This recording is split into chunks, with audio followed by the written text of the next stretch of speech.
महाराष्ट्रात पावसाळ्याच्या पार्श्वभूमीवर जिल्हा आपत्ती व्यवस्थापनाकडून तयारी करण्यात आली आहे। आपत्तीग्रस्त परिस्थिती निर्माण झाल्यास कशा पद्धतीने बचाव कार्य मदत कार्य राबवता येईल याचा अभ्यास घेण्यात आलाय। गोदावरी नदीकाठी असलेल्या शीतळा माता मंदिर परिसरात जिल्हा आपत्ती व्यवस्थापनाकडून तयारी करण्यात आली।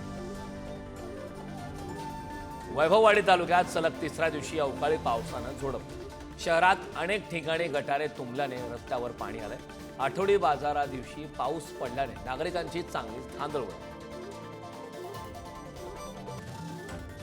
मान्सून पूर्व पावसाने खोपोलीत अनेक ठिकाणी पावसाचं पाणी भरलंय। शास्त्री नगर आणि भाऊ कुंभार चाळीत रस्त्यावर पाणी भरलंय, तसेच दुकानातही पाणी शिरलंय। तसंच गुडघाभर पाण्यातून नागरिकांना वाट काढावी लागते। माथेरानमध्ये अवकाळी पावसाने पुन्हा एकदा हजेरी लावल्याने व्यापाऱ्यांची तारांबळ उडाली। मात्र पर्यटकांमध्ये उत्साहाचं वातावरण आहे। पावसासह जोरदार वारे, वीज आणि धुक्याची चादर पसरली होती। पावसामुळे व्यापारी आणि अश्वचालक मात्र नाराज। नाशिकच्या चांदवड परिसरात गेल्या 4 ते 5 दिवसांपासून जोरदार पाऊस पडतो, त्यामुळे परिसरात झाडे झुडपे बहरली आहेत। अशा वातावरणात रानात मोर नाचताना पाहायला मिळाले। छत्रपती संभाजीनगरमध्ये पुन्हा अवकाळी पावसाचा अंदाज वर्तवण्यात आला। तसेच सरासरीपेक्षा पर्जन्यमान आणि वाऱ्याचा वेग जास्त राहण्याची शक्यता आहे। तसेच यावेळी पशुधनाची काळजी घेण्याचं आवाहन प्रशासनाकडून करण्यात आलं। बेळगावच्या वळवा भागात पावसानं जोरदार हजेरी लावली। वादळी वाऱ्यांमुळे झाडांच्या फांद्या तुटून वीज तारांवर पडल्याने वीज पुरवठा खंडित झालाय। कुडटी गावच्या मध्यभागी बसलेल्या बसवण्ण मंदिरात गुडघाभर पाणी शिरलं, तर देवराज असे कॉलनीचा रस्ता पाण्याखाली गेल्याने नागरिकांची मात्र तारांबळ उडाली। लातूर शहरासह आजूबाजूच्या परिसरात विजांच्या गडगडाटासह अवकाळी पावसानं हजेरी लावली। पावसामुळे वातावरणात गारठा निर्माण झाल्याने उकाड्याने हैराण झालेल्या नागरिकांना मात्र दिलासा मिळाला। या पावसाळ्याचा फळबागांना फटका बसण्याची भीती शेतकऱ्यांनी व्यक्त केली।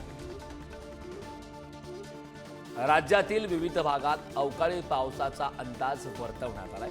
त्यानुसार अकोट तालुक्यात अनेक ठिकाणी अवकाळी पावसाने जोरदार हजेरी लावली।